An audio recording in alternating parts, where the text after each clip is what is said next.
जय श्री कृष्णा। मित्रों, मैं दुर्गा वर्मा एक बार फिर से आपका स्वागत और अभिनंदन करती हूँ श्री दर्शन चैनल पर, जहाँ आप सुन रहे हैं श्रीमद् भगवद गीता की एक शानदार श्रृंखला जिसका नाम है भगवद गीता की सीख। और आज हम इस श्रृंखला में जानेंगे कि श्रीमद् भगवद गीता के 13वें अध्याय से क्या सीखा जा सकता है, और वो भी बहुत ही सरल भाषा और आसान से शब्दों में। कहते हैं, अपने जीवन को परमेश्वर को सौंप दीजिए, क्योंकि आप संपूर्ण जीवन में जितना नहीं कर सकते उतना तो वो एक पल में कर सकते हैं। श्रीमद् भगवद गीता के 12वें अध्याय में भगवान श्री कृष्ण भक्त और भक्ति के महत्व को उजागर करते हैं। 12वें अध्याय में हमने जाना कि अपने लक्ष्य पर हम कैसे अडिग रह सकते हैं और एक विद्यार्थी को विद्यार्थी जीवन में क्या करना चाहिए। श्रीमद् भगवद गीता के 13वें अध्याय में हम जानेंगे कि मनुष्य को अपने जीवन में किस प्रकार के कर्म करने चाहिए और साथ ही कौन से कर्म करने से हमें किस प्रकार के परिणाम प्राप्त होते हैं। तो चलिए मित्रों, मैं दुर्गा वर्मा आपको ले चलती हूँ श्रीमद् भगवद गीता के 13वें अध्याय की शिक्षाओं की इस अलौकिक यात्रा पर। श्रीमद् भगवद गीता अध्याय 13 क्षेत्र क्षेत्रज्ञ विभाग योग। साथियों, यह अध्याय दो शब्दों क्षेत्र और क्षेत्रज्ञ से परिचित कराता है। क्षेत्र का अर्थ है शरीर और क्षेत्रज्ञ का अर्थ है शरीर का ज्ञाता। हम शरीर को क्षेत्र के रूप में और शरीर में निवास करने वाले आत्मा को शरीर की ज्ञाता के रूप में स्वीकार कर सकते हैं, लेकिन यह एक सरलीकरण है, क्योंकि क्षेत्र का अर्थ वास्तव में अधिक व्यापक है। इसमें मन, बुद्धि, अहंकार और माया अर्थात प्राकृतिक शक्ति के अन्य सभी घटक भी सम्मिलित हैं, जिनसे हमारा व्यक्तित्व निर्मित होता है। जिस प्रकार किसान खेत में बीज बोकर खेती करता है, उसी प्रकार से हम अपने शरीर को शुभ अशुभ विचारों और कर्मों से पोषित करते हैं और परिणाम स्वरूप अपना भाग्य बनाते हैं। इस अध्याय में भगवान श्री कृष्ण बतलाते हैं कि वो इस सृष्टि में सर्वत्र व्याप्त हैं और सभी के हृदयों में निवास करते हैं, इसलिए वे सभी जीवों की परम आत्मा है।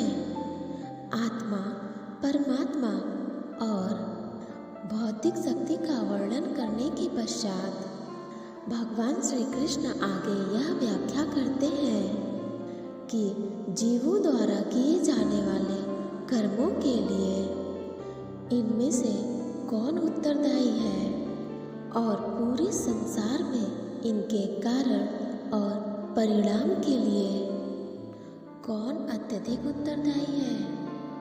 वे जिन्हें इनके भेद का बोध हो जाता है और जो भली भांति कर्म के कारण को जान लेते हैं, वही वास्तव में देखते हैं और केवल वही दिव्य ज्ञान में स्थित हो पाते हैं। वे सभी जीवों को में परमात्मा को देखते हैं और इसलिए वे मानसिक रूप से किसी को नीचा नहीं समझते हैं। वे एक ही प्राकृतिक शक्ति में स्थित विविध प्रकार के जीवन रूपों को देख सकते हैं और जब वे सभी अस्तित्वों में सामान्य आध्यात्मिक आधार को देखते हैं तब उन्हें ब्रह्म की अनुभूति होती है। इस अध्याय के प्रथम श्लोक में अर्जुन भगवान श्री कृष्ण से पूछते हैं कि हे केशव, मैं यह जानने का इच्छुक हूँ कि प्रकृति क्या है और पुरुष क्या है तथा क्षेत्र और क्षेत्रज्ञ क्या है। मैं यह भी जानना चाहता हूँ कि सच्चा ज्ञान क्या है और इस ज्ञान का लक्ष्य क्या है। मित्रों, आपको याद होगा कि श्रीमद् भगवद गीता के प्रथम अध्याय में जब बात होती है कि धृतराष्ट्र प्रश्न करते हैं कि धर्म क्षेत्र और कुरुक्षेत्र में मेरे और पांडु के पुत्र क्या कर रहे हैं, तो ये जो दोनों क्षेत्र हैं वो कहाँ हैं। तब हमने संक्षेप में जाना था कि कुरुक्षेत्र और धर्म क्षेत्र हमारे ही शरीर और मन में होता है और इनकी दोनों अवस्थाओं का युद्ध हमारे भीतर जीवन पर्यंत चलता रहता है। उन्हीं क्षेत्रों का विस्तार से वर्णन इस अध्याय में किया गया है। अर्जुन के प्रश्न के उत्तर में भगवान श्री कृष्ण कहते हैं कि हे अर्जुन, इस शरीर को क्षेत्र के रूप में परिभाषित किया गया है और जो इस शरीर को दोनों का सत्य जानने वाले ऋषियों के माध्यम से जान जाता है उसे क्षेत्रज्ञ कहा जाता है। यहाँ भगवान कहते हैं कि हे कौन्तेय, यह शरीर ही क्षेत्र है और जो इसको भली प्रकार से जान पाता है वह क्षेत्रज्ञ है। वो उसमें फंसा हुआ नहीं है बल्कि इसको चला रहा है। ऐसा उस तत्व को जानने वाले महापुरुषों ने कहा है। यहाँ प्रश्न उत्पन्न होता है कि जब शरीर एक है तो फिर उसमें दो क्षेत्र कैसे हैं, कुरुक्षेत्र और धर्म क्षेत्र कैसे हैं। थोड़ा विस्तार में जब आप भगवद गीता को पढ़ेंगे और समझेंगे तो आपको समझ में आएगा कि एक ही शरीर के अंदर दो प्रवृत्तियां हैं। एक प्रवृत्ति परमात्मा में विश्वास दिलाती है जो कि दैवी संपद है और दूसरी आसुरी संपद है जो यह विश्वास दिलाती है कि ये जो दुनिया है इसमें सिर्फ मौज मस्ती करने के लिए ही हम आए हैं और फिर चले जाएंगे। लेकिन दैविक संपत्ति जो है, प्रवृत्ति जो है, वो उस परमात्मा में, उस परम प्रभु में आपको विश्वास दिलाती है और आपको सुदृढ़ बनाती है। जब आपके शरीर के अंदर आपके विचारों में आसुरी संपद अर्थात बुरे विचारों का बाहुल्य हो जाता है तब यह जो शरीर है वो कुरुक्षेत्र बन जाता है। और जब इसी शरीर में और इसी मन में दैवी संपद अर्थात अच्छे विचारों का बाहुल्य हो जाता है तो फिर यही शरीर धर्म क्षेत्र बन जाता है। यह जो उतार चढ़ाव है यह चलता रहता है। फिर जब दोनों में युद्ध होता है तो दैवी संपत्ति जो है बढ़ती जाती है और आसुरी संपत्ति गायब हो जाती है। और आसुरी संपत्ति जब खत्म हो जाती है तो फिर परमात्मा के दिग्दर्शन की जो अवस्था है वो आती है आसुरी संपद के खत्म होने के पश्चात दैवी संपद किससे युद्ध करे। इसलिए दैवी संपद की भी आवश्यकता खत्म हो जाती है और वो भी परमात्मा में विलीन हो जाती है। जैसा कि 11वें अध्याय में अर्जुन ने देखा कि कौरव पक्ष के सभी योद्धा प्रभु के श्रीमुख में विलीन हो रहे हैं, मगर पांडु पक्ष के योद्धा भी श्रीमुख में विलीन हो रहे हैं।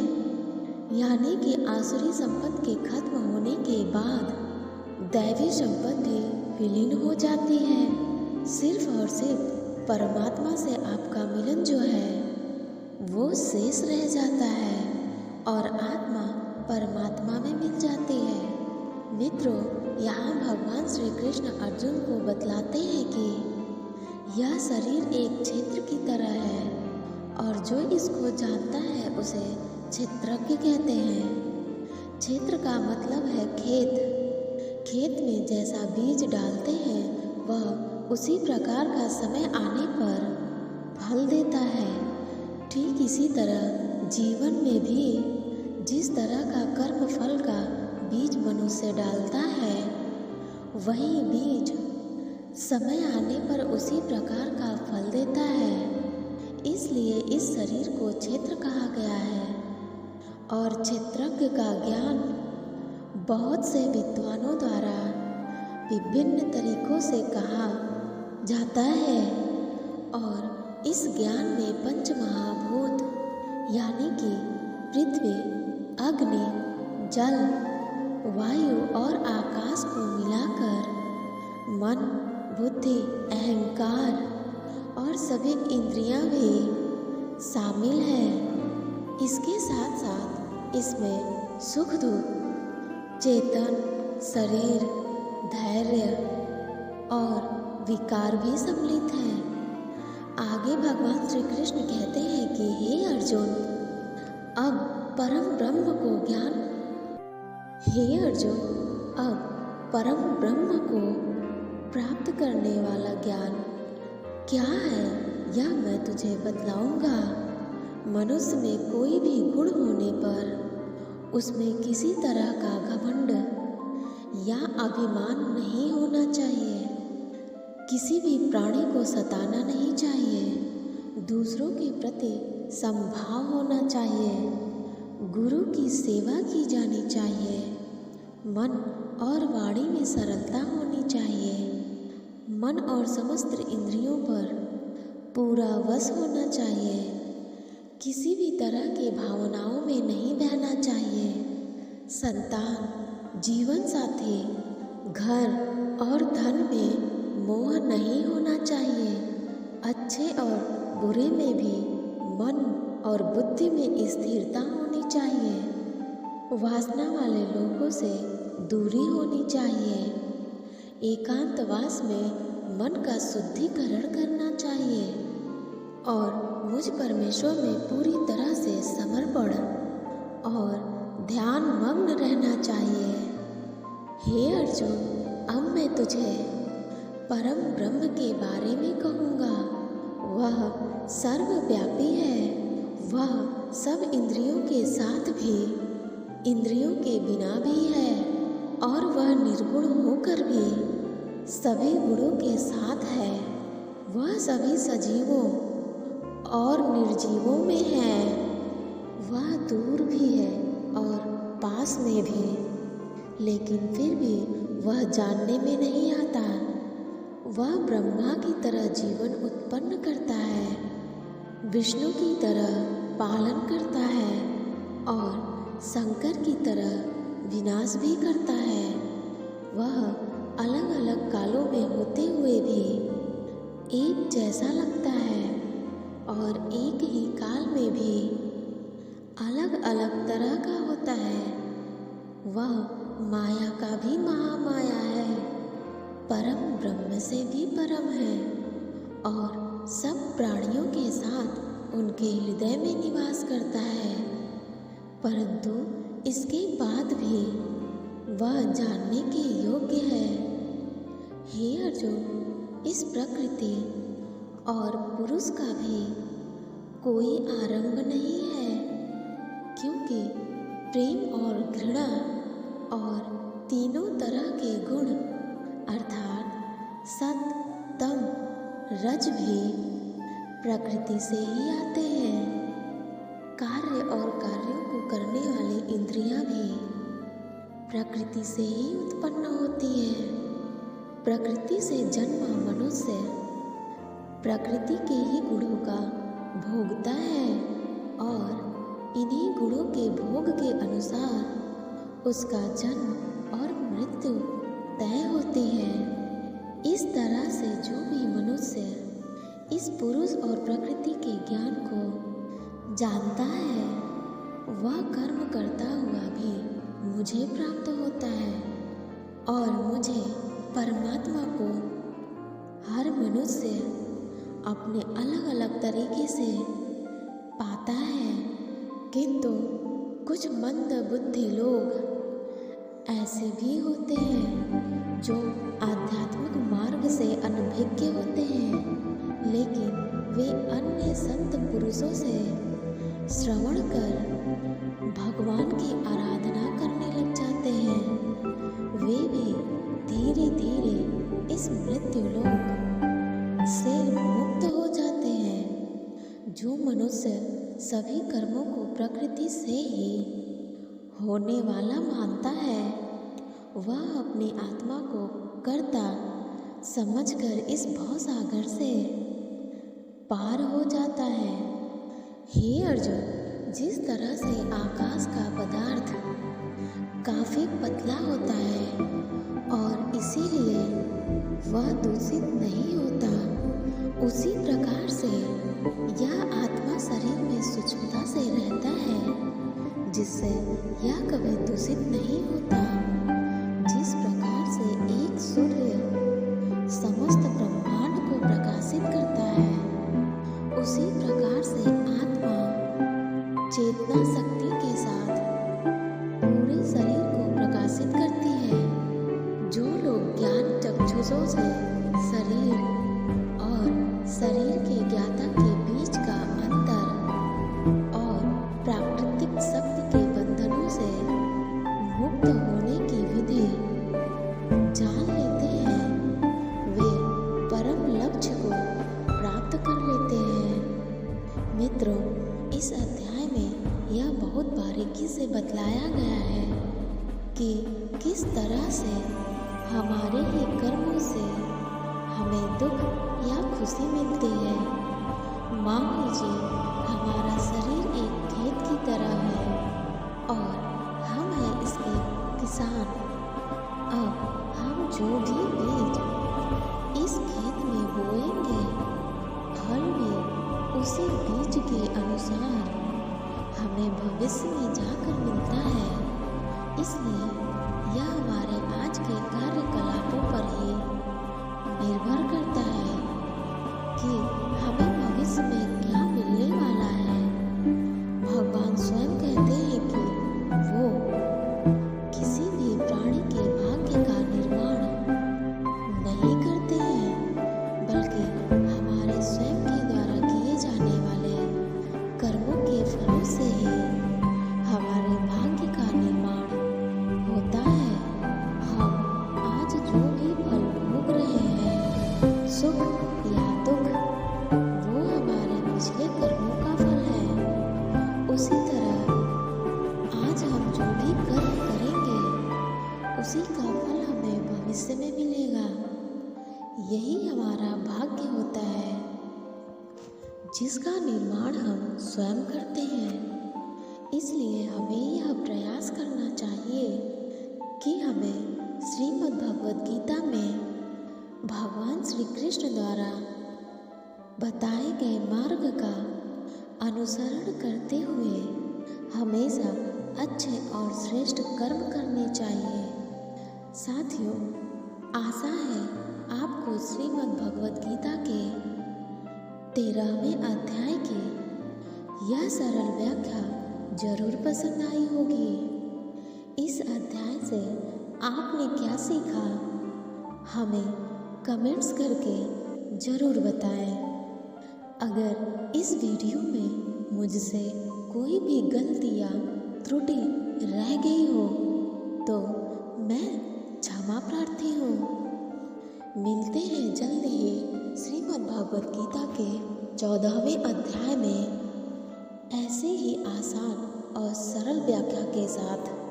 तब तक के लिए स्वस्थ रहें, प्रसन्न रहें, अपना ध्यान रखें।